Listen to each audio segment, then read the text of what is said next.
जय हिंद बच्चों, आप सभी का अपने YouTube चैनल नमो भारत गणित में हार्दिक स्वागत और अभिनंदन है। बच्चों, आज की क्लास है पार्ट 5 समांतर श्रेणी।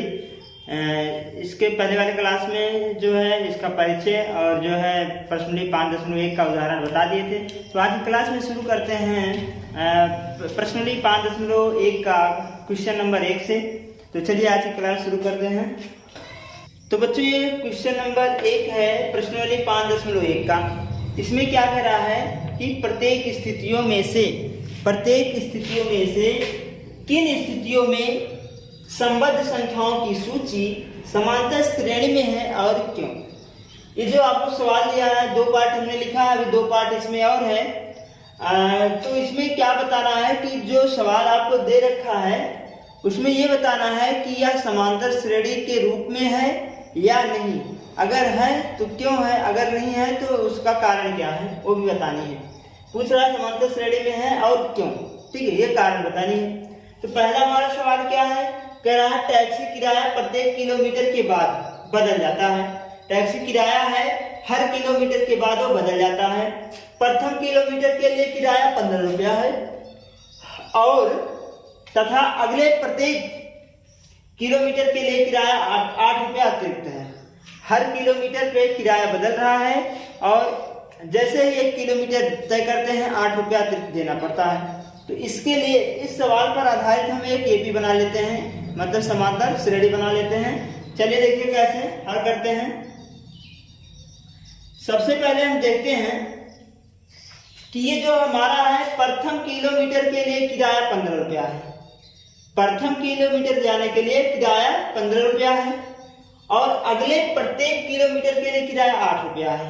मतलब जैसे ही हर किलोमीटर, जैसे ही हम 1 किलोमीटर गए 8 रुपया देना पड़ा, फिर अगले किलोमीटर में फिर 8 रुपया देना पड़ा, फिर अगले किलोमीटर गए फिर 8 रुपया देना पड़ा। मतलब जो हम 8 रुपया दे रहे हैं वो हमारा क्या है, एक निश्चित अंक है, एक हमारी निश्चित राशि है जो हम हर किलोमीटर पे दे रहे हैं। और जो हमारी निश्चित राशि होती है, जो हमारी निश्चित अंक होती है, वही हमारा क्या होता है, सर्वांतर डी होता है। सर्वांतर क्या होता है, डी होता है, ठीक। इसका मतलब डी हमारा क्या है, 8 रुपया है और प्रथम किलोमीटर पे क्या रुपया लग रहा है, 15 रुपया लग रहा है। इस मतलब ये हमारी प्रथम पद हो गई, ठीक है। इसके पिछले वाले क्लास में हम बताए हैं कि अगर जो निश्चित रूप से जोड़ा जाए या फिर घटाया जाए वही हमारा समांतर डी होता है।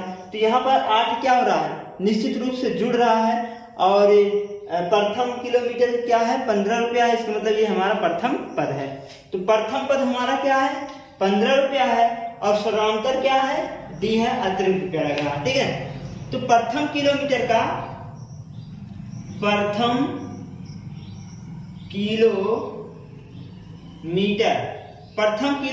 क्या रुपया है, 15 रुपया किराया है, 15 रुपया किराया है और हर किलोमीटर बढ़ने पर, 1 किलोमीटर बढ़ने पर 8 रुपया जुड़ जाता है। मतलब 1 किलोमीटर बढ़ने पर या जाने पर 8 रुपया क्या हो रहा है, जुड़ जाता है, जुड़ता है, ठीक ना। 8 रुपया क्या होता है, जुड़ जाता है। तो पहले किलोमीटर कितना हो रहा है, पहले किलोमीटर 15 रुपया लग रहा है। अगर दूसरे किलोमीटर की बात करें हम तो ये हमारा देखिए एपी क्या बनेगा, एपी समांतर श्रेणी क्या बनेगा। पहले किलोमीटर का रुपया लग रहा है, 15 रुपया लग रहा है, दूसरे किलोमीटर का 8 रुपया और उसी में जुड़ जाएगा। तो इसके मतलब हो जाएगा हमारा 15 प्लस 8, ये हो गया। अब फिर अगर हम अगला 1 किलोमीटर और जाएं तो ये हमारा जो 15 प्लस 8 है इसमें 8 और जुड़ेगा, तो ये हो जाएगा 15 प्लस 8 प्लस 8, ये जुड़ गया। अब जैसे हम 1 किलोमीटर और जाएं तो ये हमारा हो जाएगा 15 प्लस 8 प्लस 8 प्लस 8, ये हो जाएगा। मतलब जैसे ही 1 किलोमीटर आगे जा रहे हैं 8 रुपया जुड़ रहा है। पहले 15 रुपया था 1 किलोमीटर जाने के लिए, प्रथम किलोमीटर के लिए। जैसे ही हमने 1 किलोमीटर और गया तो 8 रुपया जुड़ गया। अब इसी में हमने 8 रुपया और जोड़ दिया, इसका मतलब 1 किलोमीटर और गया। इसी में 8 रुपया और जोड़ दिया, इसका मतलब 1 किलोमीटर और गया। ऐसे डाट डाट हम क्या कर सकते हैं, और भी किलोमीटर चल सकते हैं। अगर इसको सॉल्व कर लिया जाए तो ये हो जाएगा 15, ठीक है। इसको जोड़ेंगे तो 8 5 13, तो ये हो जाएगा 23 और इसको जोड़ेंगे तो 8 8 16 और 16 5 हो जाएगा 16 5 21, 21 और एक ये जुड़ जाएगा तो कितना हो जाएगा 31 हो जाएगा। कितना हो जाएगा 31 हो जाएगा। ठीक है, अब इसको अगर जोड़ लें तो 8 8 16, 16 8 दूनी 16, 8 त्रिक 24 हो जाएगा। 24 और 15 जोड़ लेंगे तो कितना हो जाएगा 39 हो जाएगा। 24 और 15 जोड़ेंगे तो हो जाएगा हमारा कितना 39। ठीक है, तो इसी प्रकार से ये हमारा क्या बन जाएगा, क्या बन जाएगा एपी बन जाएगा। 15 में 8 जोड़ेंगे 23 आएगा। ठीक है, और 23 में जब 8 जोड़ेंगे तो आ जाएगा कितना 31, और 31 में 8 जोड़ेंगे कितना आ जाएगा 39 आ जाएगा। इसके मतलब कितना कितना जोड़ रहा है 8 जोड़ रहा है, जो कि एक निश्चित क्रम है। इसका मतलब यह क्या है एक एपी है। ठीक है ना, तो यहां लिखेंगे कि क्योंकि इसमें एक निश्चित किराया है,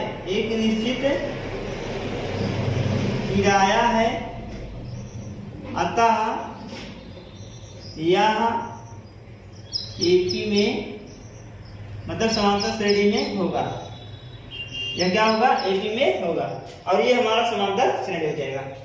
अगर आपको ऐसे नहीं समझ में आता है तो हम दूसरा भाषा बताएं, दूसरे विधि से क्या हम लगा सकते हैं। इसके पहले हमने बताया था अगर आपको ए पता हो जाए और डी पता हो जाए, ए का मतलब प्रथम पद, डी का मतलब समांतर, अगर दोनों पता हो जाए तो यहाँ से आपको पता है ए बराबर हमारा क्या है प्रथम पद जो कि 15 है, और डी बराबर हमारा क्या है जो निश्चित संख्या जुड़ता है या घटता है, तो क्या जुड़ रहा है 8 जुड़ रहा है। तो ये हमारा डी बराबर कितना हो जाएगा 8 हो जाएगा। तो ए और डी अगर पता है तो एपी आप निकाल सकते हैं। एपी बराबर हमारा क्या हो जाएगा, आपको पता होगा एपी का व्यापक समीकरण, समांतर श्रेणी का व्यापक समीकरण, एपी का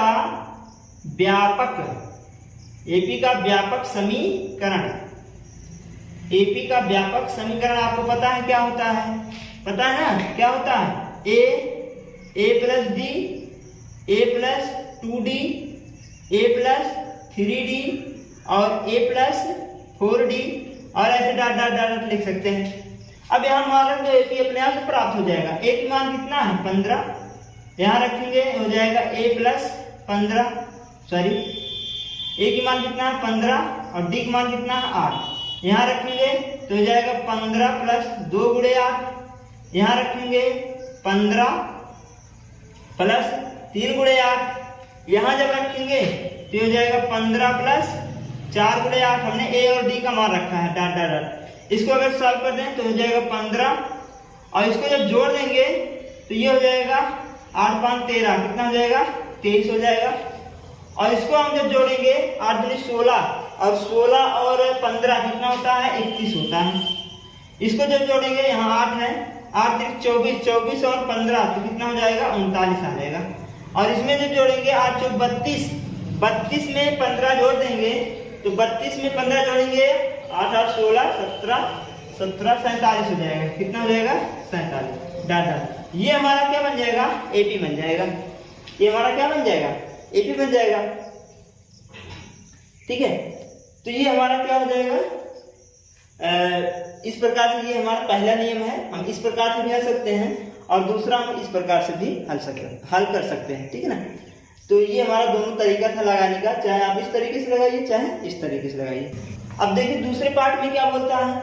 इसमें कह रहा है किसी बेलन में उपस्थित हवा की मात्रा जबकि वायु निकालने वाला पंप प्रत्येक बार बेलन की शेष हवा का 1/4 भाग बाहर निकाल देता है।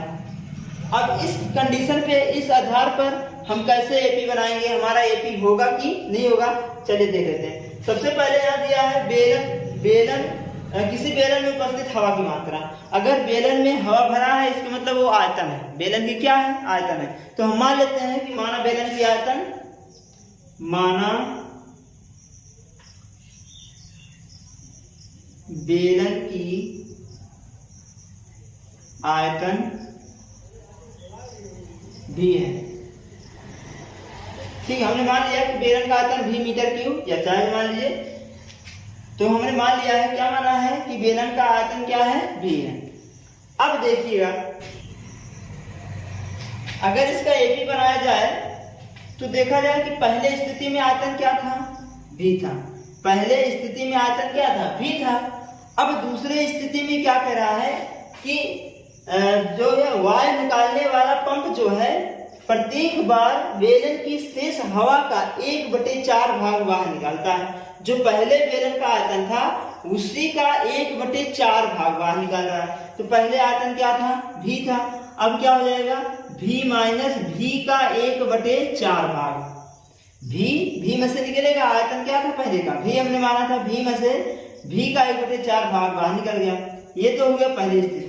फिर अगला अगर कंडीशन करें तो इसी का 1/4 भाग और बाहर निकालेगा। इसका मतलब v माइनस v/4, ठीक है। इसी का कितना, इसी में से क्या करेंगे, माइनस क्या करेंगे, माइनस इसी का 1/4 भाग बाहर निकलेगा।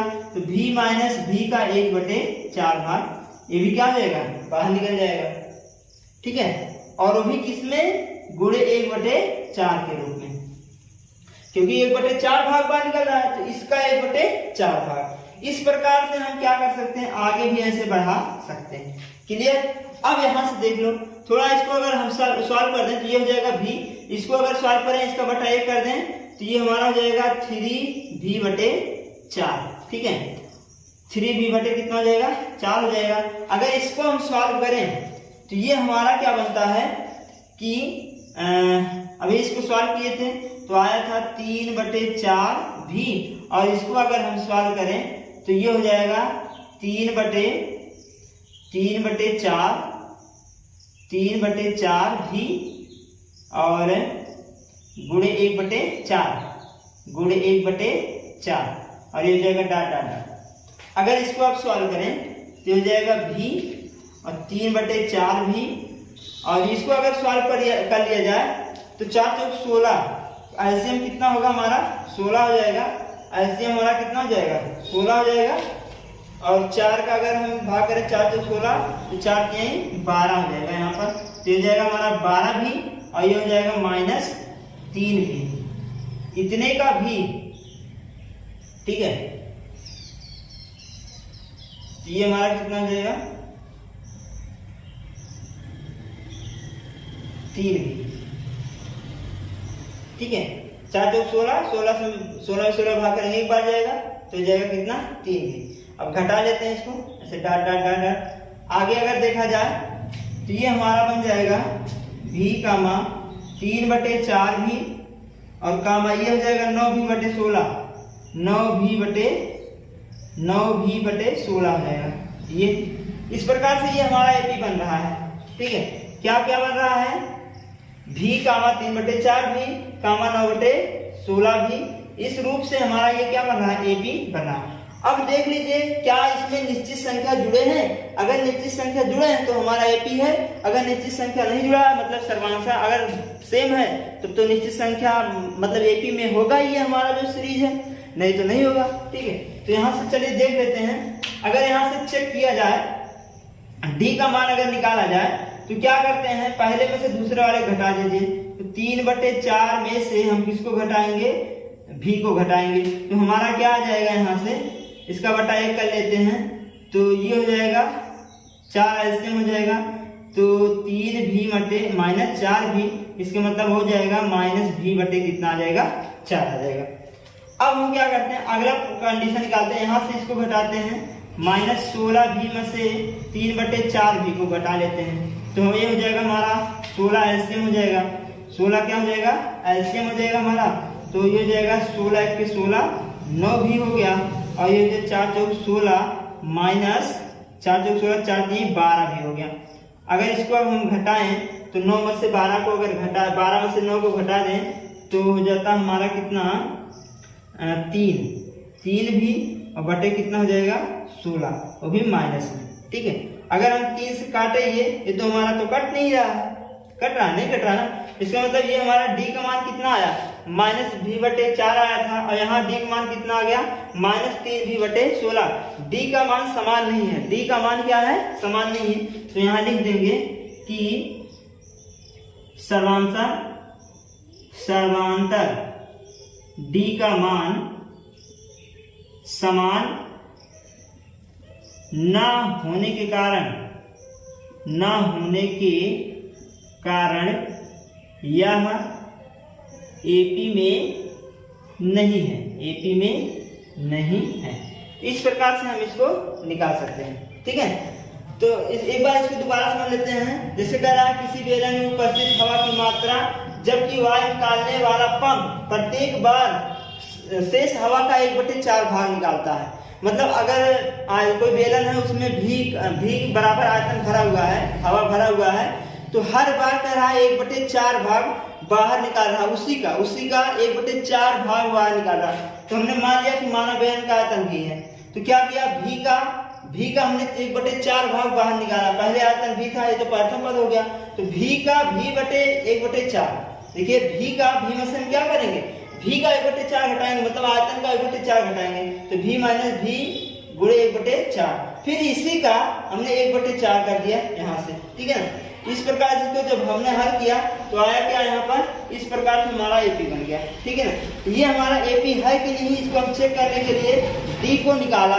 D को जब निकालेंगे, अगर D हमारा बराबर आता है तो कहेंगे AP में है, नहीं तो नहीं। तो यहाँ जब D को निकाला तो दोनों क्या है, भिन्न है, अलग अलग है, तो इसका मतलब ये क्या है, AP में नहीं है। ठीक है ना, इस प्रकार से इसको हम हल कर सकते हैं। अब ये हमारा 2 पार्ट हो गया। अब देखते हैं तीसरा और चौथा पार्ट। तो बच्चों ये क्वेश्चन नंबर 1 का तीसरा और चौथा पार्ट है, इसको भी देख लेते हैं। बच्चे तीसरे वाले पार्ट में क्या बोल रहा है कि प्रत्येक मीटर खुदाई के बाद एक कुआं खोदने में आई लागत, एक कुआं को खोदने में जो लागत आई है, जबकि प्रथम मीटर खुदाई का लागत 150 रुपया है। 1 मीटर की खुदाई का जो लागत है 150 रुपया है, तथा बाद में प्रत्येक मीटर जैसे ही 1 मीटर बढ़ाया गया उसकी खुदाई का लागत 50 रुपया बढ़ जाती है। ठीक है, प्रथम 1 मीटर खोदने में जो लागत है वो 150 रुपया है, और जैसे ही दूसरा किलोमीटर खोदते हैं 50 रुपया बढ़ जाता है, जैसे ही और तीसरा किलोमीटर खोदते हैं तो 50 रुपया उसमें भी बढ़ जाता है। ठीक है, तो इस प्रकार से हमको AP बनाना है। तो AP कैसे बनेगा देखते हैं यहाँ पर। ठीक है, इसको भी सॉल्व कर लेते हैं। सबसे पहले यहाँ देखेंगे कि जो हमारी प्रथम किलोमीटर की खुदाई हो कितना है, 150 रुपया है। तो प्रथम मीटर की खुदाई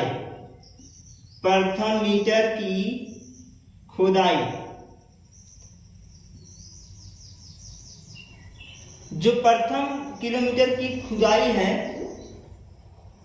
वो जो है वो कितना रुपया है, 150 रुपया है। और अगले प्रत्येक मीटर की खुदाई, अगले प्रत्येक मीटर की खुदाई जो है वो 50 रुपया बढ़ जाती है। ये क्वेश्चन में बोला है। तो अगर हम इसको AP में बनाएं तो हमारा AP में कैसे बनेगा, प्रथम खुदाई कितना है, 150 रुपया है, तो ये 150 रुपया प्रथम हो गया। जब दूसरे किलोमीटर खोदेंगे तो 50 रुपया और जोड़ दो, तो ये हो जाएगा 150 प्लस 50, ये हो जाएगा। और अगला किलोमीटर अगर खोद रहे हैं तो ये हो जाएगा 150 प्लस 50 पहले हुआ था, इसमें 50 और जोड़ देंगे। अगर अगला मीटर खोदना है उससे आगे मीटर, तो 150 प्लस 50 प्लस 50, यहाँ तक तो खोद दिए थे, अब 50 और जोड़ देंगे तो 1 किलोमीटर और खुद गया। तो ये पहले किलोमीटर खुदाई हो गया, ये दूसरे, ये तीसरे, ये चौथे। और ऐसे अगर खोदना चाहते हैं तो डॉट तक खोद सकते हैं। अगर इसको हम सॉल्व कर दें तो ये हमारा हो जाएगा 50 और ये हमारा हो जाएगा 200, 150, 200, और ये हमारा कितना हो जाएगा, इसको भी लिख लेते हैं। तो ये हो जाएगा 100, 200, 250 हो जाएगा, और ये हमारा हो जाएगा 100, 200 और ये 300 हो गया। कितना हो गया, 300। अब इसमें अगर देखा जाए कि 150 फिर 200 फिर 250 फिर 300, इसका मतलब 50-50 जुड़े हैं सब में। सर्वांतर क्या है, यहाँ पर समान है, बराबर है, जो जुड़ रहा है संख्या वो बराबर रूप से जुड़ रहा है, इसका मतलब ये हमारा AP में है। किसमें है, AP में है। और अगर नहीं समझ में आ रहा तो दूसरे विधि से हम लगा सकते हैं। दूसरा विधि क्या है, हमने बताया कि प्रथम पद इसमें कौन सी होगी, जो 1 मीटर तक खुदाई हो रही है। 1 मीटर की खुदाई कितनी हो रही है, जो कि प्रथम पद होगा, इसका मतलब 150 मीटर खुदाई हो रही है। और लागत, जो हमारा लागत जुड़ रहा है हर किलोमीटर में, वो हमारी निश्चित संख्या है। तो निश्चित संख्या कितना है, 50 है, और निश्चित संख्या जो जुड़ता है वही हमारा समांतर होता है। तो डी बराबर कितना हो जाएगा, 50 हो जाएगा। अब एपी का व्यापक रूप, एपी का व्यापक रूप, एपी का व्यापक रूप पता ही होना चाहिए आप सबको। क्या होता है, ए कामा ए प्लस डी कामा ए प्लस 3d कामा ए प्लस 4d कामा डॉट डॉट। ठीक है, अब यहाँ पर आप मान रख सकते हो। ए का मान कितना है, 15, 150 है, और यहाँ पर फिर रखेंगे 150 प्लस डी का मान कितना है, 50 रखेंगे कामा। यहाँ आ जाइए, ए का मान 150 और प्लस में 3d का मान कितना है, गुणे 50 लिख देंगे। ठीक है, आगे देखते हैं। सॉरी, यहाँ 2 रहेगा, 2d रहेगा, यहाँ पर 3d रहेगा। ठीक है, यहाँ 2d हो जाएगा, और फिर कामा ए का मान यहाँ रखेंगे 150 प्लस 3 गुणे डी का मान कितना है, 50, यहाँ रखेंगे। ऐसे डॉट डॉट और भी लिख सकते हैं। ठीक है, अब इसको अगर सॉल्व कर लें तो ये हो जाएगा हमारा 150, और ये हो जाएगा 200 हो जाएगा हमारा, और ये हो जाएगा 50 दूनी 100 और 150 हो जाएगा 250, और ये हमारा जब जुड़ेगा तो 50 या 5 या 15, 150 कितना होता है, 300 होता है। डॉट डॉट और भी ऐसे लिख सकते हैं। इसके मतलब ये हमारा क्या हो जाएगा, एपी हो जाएगा। क्यों एपी में होगा, क्योंकि इसमें सब जो संख्याएं जुड़ी हैं 50-50 सब क्या है, समान रूप है। और जिस एपी का वो सूची तभी एपी होता है जब सर्वांतर समान जुड़ा हो। ठीक है, तब हमारा वो एपी में कहलाएगा, नहीं तो नहीं। तो यहाँ लिखेंगे कि क्योंकि इस सूची में डी का मान समान है, अतः यह किसमें है, एपी में है। ठीक है, तो ये हमारा क्या हो जाएगा, आंसर हो जाएगा। इस प्रकार हम इसको हल करेंगे। चलिए अब चौथा पार्ट देख लेते हैं। चौथे पार्ट में क्या बोल रहा है कि खाते में प्रत्येक वर्ष का मिश्र धन जबकि 10,000 की राशि 8% की दर से चक्रवृद्धि ब्याज पर जमा की जाती है। प्रत्येक वर्ष बोला यहाँ पर, हर वर्ष के लिए चक्रवृद्धि ब्याज निकाल लीजिए। 1 वर्ष के लिए, 2 वर्ष के लिए, 3 वर्ष के लिए, 4 वर्ष के लिए, सभी वर्ष के लिए चक्रवृद्धि ब्याज निकाल लीजिए। और देखिए वहां पर समांतर जो डी है, डी का मान समान आता है। अगर डी का मान समान आएगा तो लिख देंगे एपी में है, अन्यथा एपी में नहीं। क्लियर? तो चलिए यहाँ पर चक्रवृद्धि ब्याज का सूत्र आपको पता होना चाहिए। ब्याज का सूत्र, चक्रवृद्धि ब्याज का सूत्र बराबर होता है P1 प्लस R/100 की पावर T। P क्या है, मिश्र धन, और R क्या है, दर है, T क्या है, समय है, कितना समय लग रहा है। तो अगर हम इसको एपी में बनाएं तो P हमारा कितना है, प्रथम वर्ष के लिए, ये देखिए फर्स्ट वर्ष, प्रथम वर्ष के लिए अगर हम देखें यहाँ पर, ये हमारा प्रथम वर्ष के लिए है। प्रथम वर्ष के लिए अगर हम निकालें तो यहाँ हो जाएगा P का मान कितना है, 10,000 है। 1 प्लस R की वैल्यू कितना है, 8 है, बटे कितना 100, और T की वैल्यू कितना है, T की वैल्यू 1 वर्ष है, तो यहाँ पर हो जाएगा 1, ये पहला वर्ष है, 1 हो जाएगा। ठीक, अब अगर हम दूसरे वर्ष के लिए निकालें, यहाँ लिख दे रहे हैं सेकंड वर्ष, दूसरे वर्ष के लिए, तो एक ये हमारा 10,000 हो गया। T की वैल्यू 1 प्लस R 8 हो जाएगा बटे 100, और T का मान कितना हो जाएगा, 2। अगर हम तीसरे वर्ष के लिए निकालें तो ये हमारा हो जाएगा 10,000 और 1 प्लस R का मान 8 है, 100 हो जाएगा बटे T का मान कितना है, 3 वर्ष। ऐसे डॉट डॉट हम और भी निकाल सकते हैं।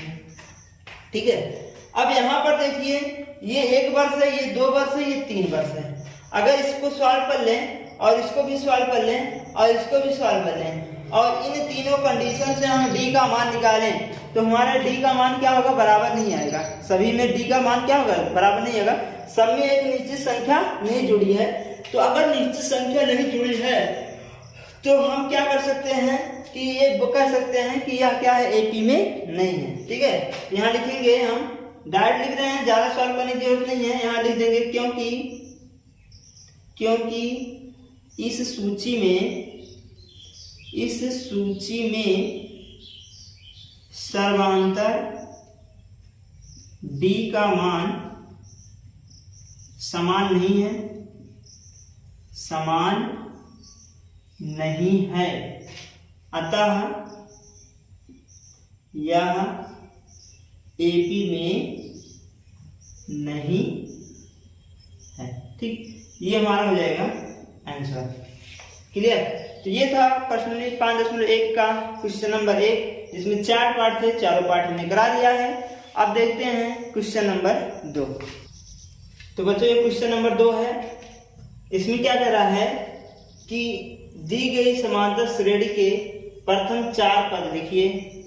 समांतर श्रेणी के 4 पद लिखने हैं, जबकि प्रथम पद ए और समांतर डी निम्नलिखित है। मतलब ए और डी का वैल्यू दे दिया है, कह रहा आप 4 पदों तक एक एपी सूची बनाइए, समांतर श्रेणी बनाइए। ठीक है ना?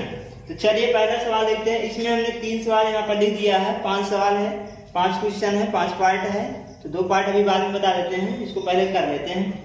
ठीक है, तो इसको अगर सॉल्व किया जाए, पहले पार्ट को हमको बनानी क्या है, एपी बनानी है।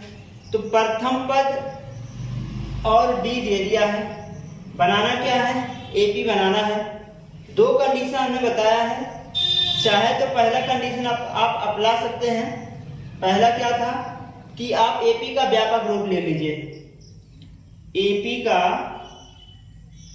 व्यापक रूप क्या होता है, ए प्लस डी, ए प्लस 2डी, ए प्लस 3डी। 4 पद तक बोला है, तो पहला पद, दूसरा पद, तीसरा पद, चौथा पद। अगर और आप लिखना चाहते हैं तो और भी लिख सकते हैं। 5वां पद लिख लीजिए, ए प्लस 4डी तक कर सकते हैं। ठीक है ना? यहां तक हो जाएगा। तो यहां पर हमको वैल्यू रखना है ए और डी का मान। ए की वैल्यू कितना है, 10, यहां रख लो। यहां रखेंगे 10 और डी का मान 10 है। ए की वैल्यू 10 और डी की वैल्यू 2 गुणे 10 हो जाएगा। यहाँ पर यहाँ रखेंगे 10 प्लस 3 गुणे 10। ठीक, यहाँ रखेंगे 10 गुणे 4 गुणे 10। ए और डी का मान हमने रख दिया। सॉल्व कर लो। 10 और 10 10 20 होता है। ये हो जाएगा 10 प्लस 10 दूनी 20 हो जाएगा। ये हो जाएगा 10 प्लस 10 3 या 30, और ये हो जाएगा 10 यहाँ प्लस है, 10 प्लस 40, 10 हो जाएगा, 20 हो जाएगा, 30 हो जाएगा, 40 हो जाएगा, और यहाँ हो जाएगा कितना, 50। ये हमारा बन गया एपी। ठीक है, क्या बन गया, एपी के रूप में बन गया। यहाँ देखिए 10 हो गया, 20 हो गया, 30 हो गया, 40 हो गया, 5 हो गया, और अंतर कितने का है, 10 का अंतर भी है। ठीक है ना, सर्वांतर सेम है और प्रथम पद ए है। तो ये हमारा हो गया क्या, एपी हो गया। अगर हम ये वाला आपको पता है तो यहाँ से इस सूत्र से हम इसको हल कर सकते हैं व्यापक रूप से। अगर नहीं पता है तो आप दूसरा नियम भी लगा सकते हैं। दूसरा नियम क्या है कि प्रथम पद ए है और सर्वांतर डी दिया है, तो एपी कैसे निकालेंगे, ये दूसरा नियम है। यहाँ से ये हमारा पहला नियम था, ये वाला सिंपल है। आपको सिर्फ इतना पता होना चाहिए एपी का व्यापक रूप क्या होता है। ठीक है, और अगर नहीं पता है तो यहाँ से कैसे निकाले हैं इसको भी देख लेते हैं। प्रथम पद क्या है, 10 है, तो ये लिख लेंगे। दूसरा पद क्या आएगा, डी वाले को जोड़कर दूसरा पद हमारा क्या हो जाएगा, यहाँ से जोड़िए 10 प्लस 10। ठीक है, ये हो जाएगा। अगले में जोड़ते चले जाइए, प्रथम पद 10 प्लस 10 प्लस 10, 3 बार हो गया। अगला जोड़ दीजिए 10 में 10 प्लस 10, और यहां से लिख देते हैं, ये हो जाएगा हमारा 10 प्लस 10 प्लस 10 और प्लस 10, ऐसे भी लिख सकते हैं।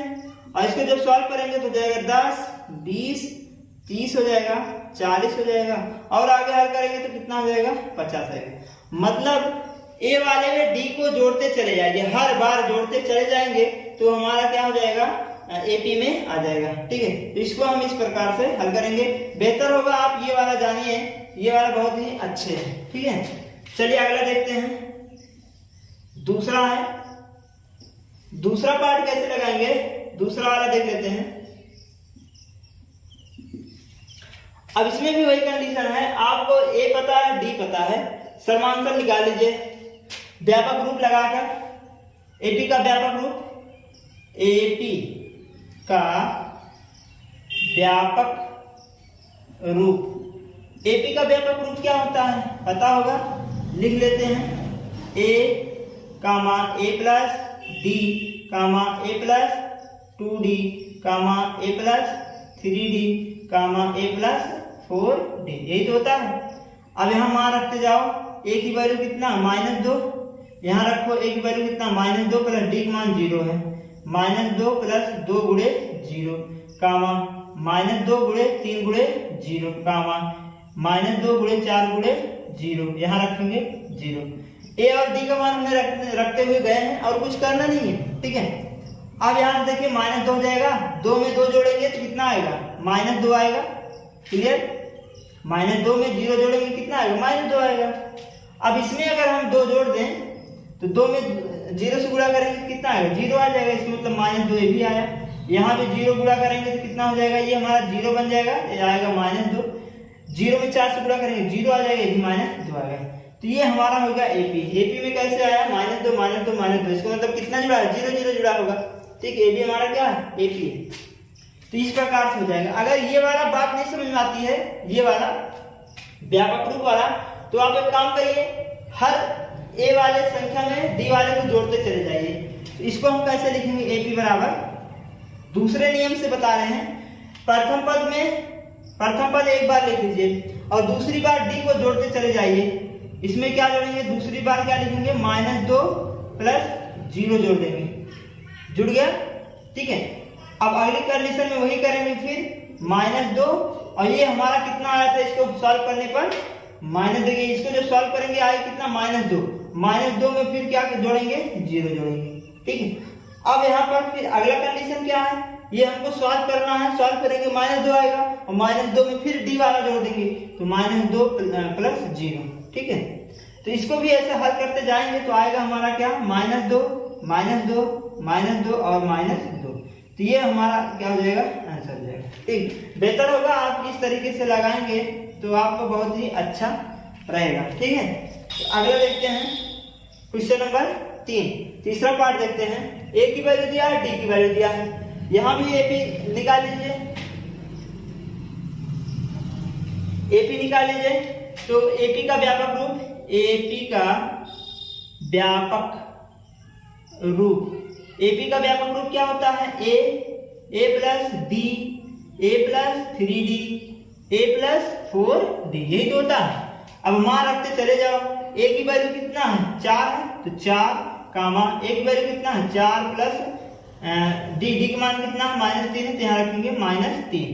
फिर हो जाएगा, अगला हो जाएगा 4 प्लस 3 गुणे -3 और ये हो जाएगा, यहाँ रखेंगे 2 नहीं लिखे, सॉरी यहाँ 2 लिख देते हैं, यहाँ 3 लिख देते हैं और a प्लस 4d यहाँ लिख देते हैं। ठीक है, यहाँ 2 हो जाएगा हमारा और ये हो जाएगा हमारा 4 प्लस 3 गुणे -3। अगला कंडीशन यहाँ लिख देते हैं, 4 गुणे 3, सॉरी प्लस रहेगा 3 गुणे, चौथा पॉइंट लिख रहे, चौथा वाला ये है 4 गुणे -3। सॉल्व कर लेते हैं इसको, 4 हो जाएगा और अगला हो जाएगा ये 4 और 3 माइनस प्लस माइनस होता है, 4 में से 3 घटा देते हैं तो आएगा कितना, 1 आएगा। तो हमारा कितना आ गया, 4 - 4 1 आ गया। इसको हल करेंगे तो 3 दूनी 6 हो जाएगा, 6 में से 4 घटा देंगे तो माइनस का कितना आ जाएगा, 3 दूनी 6 होता है, -6 होगा, -6 में से 4 घटाएंगे तो -2 आ जाएगा। ठीक, ये हो जाएगा। अब यहाँ देखते हैं 3 3 का 9, -9 हो गया, -9 में से 4 घटाएंगे तो माइनस का कितना आ जाएगा, 5 आ जाएगा। ठीक, और अगला देखते हैं तो 4 3 12 होता है, 12 में से 4 घटाएंगे तो -12 आया, -12 में से 4 घटाएंगे तो आ जाएगा कितना, 8 4 12, कितना हो जाएगा, 8 आ जाएगा। अब देखिए यहाँ पर इसमें हमने 3 जोड़ -3 जोड़ा 1 आया, इसमें -3 जोड़ा -2 आया, -3 जोड़ा -5 आया, -3 जोड़ा तो -8 आ गया। तो ये हमारा क्या है, एपी है। 4 पद बोला था, इसमें हमने 4 पद बना दिया, 5 पद है, ठीक है। तो ये हमारा हो जाएगा आंसर, ठीक। अगर इस तरीके से नहीं आता तो आप दूसरा विधि भी अपना सकते हैं। दूसरा विधि क्या है, दूसरा विधि आपको दिमाग से सिर्फ देखना है और सॉल्व करना है, ठीक है। दिमाग से थोड़ा हल करना पड़ेगा। जैसे a की वैल्यू कितना है, 4 है, ठीक है। a की वैल्यू कितना है, पद है, प्रथम पद 4 को पहले लिख लो। अब जो d का मान है उसमें 3 जोड़ते चले जाइए। तो 4 में हमने 3 जोड़ दिया, -3। अब इसको अगर सॉल्व करें तो 1 आएगा, 1 में हमको -3 फिर जोड़ना है। 1 था हमारा, 1 में -3 हमने जोड़ दिया, ये हो गया। अब इसमें इसको हल करेंगे, -2 आएगा, -2 में फिर 3 जोड़ दीजिए, -3 जोड़ दीजिए, ये हो गया। इसको हल करेंगे, -5 आएगा, -5 में फिर 3 जोड़ दीजिए, -3, ये हो गया। ऐसे डॉट डॉट हम कर सकते हैं। तो ये हमारा हो जाएगा 4, इसको हल करेंगे तो आएगा हमारा 1, इसको हल करेंगे आएगा -2, इसको हल करेंगे आएगा -5, इसको हल करेंगे तो -8 आ जाएगा। तो ये हमारा बन जाएगा एपी में, ठीक। तो ये था हमारा क्वेश्चन नंबर 2 का 3 पार्ट। अब इसमें 2 पार्ट और है, इसको भी देख लेते हैं। पहले का चौथा और 5वां पार्ट है, इसको देखिए यहाँ पर कैसे हल करेंगे। चौथा पार्ट में ए की वैल्यू और डी की वैल्यू दे रखा है, तो एपी का व्यापक रूप लिख लो। एपी का व्यापक रूप, एपी का व्यापक रूप क्या होता है, लिख लो। a plus 2d, sorry a plus D, और हो जाएगा a plus 2d, a plus 3d, a plus 4d, ये होता है व्यापक रूप डॉट डॉट। तो हमको 4 पद लिखना है, तो हम 4 पद लिख लेते हैं। 5 पद हो गया। a की वैल्यू दे रखा है, कितना दिया है, -1, यहाँ रखेंगे -1, यहाँ भी रखेंगे -1, और प्लस डी, डी की वैल्यू कितना है, -1/2 है, इसको भी हमने लिख दिया यहाँ पर। ये होगा पहला। दूसरा पद, तीसरे पद में रखिए, a की वैल्यू कितना है, -1 है, प्लस डी, डी की वैल्यू कितना है, 2 गुणे -1/2, ये हो गया हमारा दूसरा पद, ठीक है। अब तीसरे पद में आते हैं, a की वैल्यू कितना है, -1 है, और प्लस डी, 3 गुणे डी की वैल्यू कितना है, -1/2 है, ये हो गया।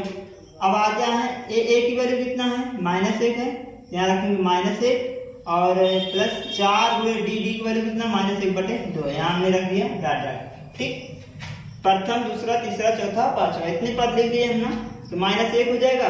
इसको सॉल्व जब करेंगे तो इसको हम बटा 2 कर देते हैं, तो ये हमारा हो जाएगा -2, और ये हो जाएगा -1, क्लियर। इसको अगर सॉल्व करें तो ये 2 से 2 क्या हो गया, कैंसिल हो गया, और डायरेक्ट हम लिख दे रहे हैं, आएगा कितना, -2 आ जाएगा। -1 तो -2 हो जाएगा। इसको अगर सॉल्व करें तो यहाँ पर हम 2 एलसीएम ले रहे हैं, तो -2 हो जाएगा और -3 हो जाएगा। इसको अगर हम सॉल्व करें, यहाँ एलसीएम ले 2 1 2 और 2 दूनी 4 होता है, तो हो जाएगा -1 और -2, 2 1 2, ठीक। ये हमारा हो जाएगा, यहाँ से ये हो जाएगा। यहाँ समझ आई इतना बात। अब इसको सॉल्व करते हैं, -1 और ये हो जाएगा 2 और -1, -3/2 हो जाएगा, और ये हमारा -2 हो जाएगा, ये हो जाएगा -5/2, और ये हो जाएगा -3 डॉट डॉट डॉट। ये हमारा क्या है, एपी है, ये हमारा आंसर हो जाएगा, क्लियर। अब देखते हैं 5वां वाला। 5वां वाले में ऐसे भी करना है, एपी का व्यापक रूप, एपी का व्यापक रूप लिख लेते हैं। क्या होता है, a plus D, a plus 2d, a plus 3d और a प्लस 4d, ये हमारा हो गया a का व्यापक रूप। अब यहाँ मान रख लो, a की वैल्यू और d की वैल्यू रखते चले जाइए। a की वैल्यू कितना है, -1.25 है, यहाँ रख लो, कामा लगाइए। a की वैल्यू कितना है, -1.25, प्लस d की वैल्यू कितना है, -0.25, हमने इसको रख लिया, ठीक। ये हो गया दूसरा पद। तीसरे पद पे आ जाइए, यहाँ कामा लगाएंगे। a की वैल्यू कितना है, -1.25 है, और प्लस 2 गुणे डी की वैल्यू कितना है, -0.25, ये हो गया दूसरा पद। तीसरा पद। चौथे पद पे आ जाइए, चौथे पद यहाँ से लिख देते हैं, ए की वैल्यू कितना है -1.25 है, प्लस 3 गुणे डी, डी की वैल्यू कितना है -0.25 है, यहाँ हमने रख दिया।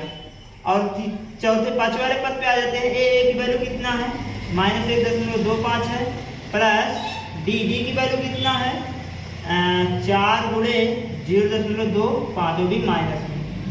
ये हो गया हमारा पांचवा पद। 1 2 3 4 5, इसको सॉल्व कर लेते हैं हम। पहला पद तो ऐसा रहेगा, दूसरे पद में देखिए दोनों क्या है, माइनस में है तो जुड़ जाएंगे, तो 1.25 और -0.25 तो हो जाएगा 1.50, भी किसमें माइनस के रूप में।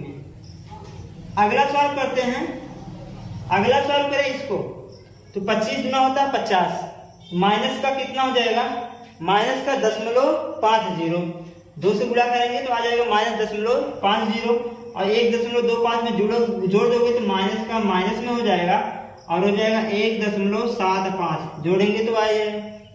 अगला कंडीशन यहाँ से लेते हैं, 25 है, 25 तियां 75 होता है, 25 तियां 75 होता है, इसका मतलब आएगा कितना 0.75 आएगा माइनस का, और इसको जब जोड़ेंगे -1.25 और जोड़ देंगे तो आ जाएगा 5 5 10, 7 2 9, 1 10 और 1 1 2, आ जाएगा कितना माइनस का 2 आ जाएगा। इसमें अगर जोड़ें तो 25 चौका 100 होता है, तो आएगा 1, इसका मतलब हमारा आ जाएगा माइनस का 2.25, माइनस का कितना आ जाएगा 2.25, ये हमारा हो जाएगा 1। ठीक है, तो इसको हम इस प्रकार से हल करेंगे। तो बच्चों ये क्वेश्चन नंबर पहले का 5 पार्ट था, जो कि हमने ये क्वेश्चन नंबर दूसरे का, तो बच्चों ये क्वेश्चन नंबर दूसरे का 5 पार्ट था, जो कि हमने ये पूरा 5 कंप्लीट करा दिया। तो आज की क्लास बच्चों बस यही तक। अगर ये क्लास आपको अच्छा लगा हो तो लाइक, सब्सक्राइब और अपने दोस्तों के साथ भी शेयर करें, और कमेंट में अपना कमेंट जरूर लिखें। जय हिंद बच्चों।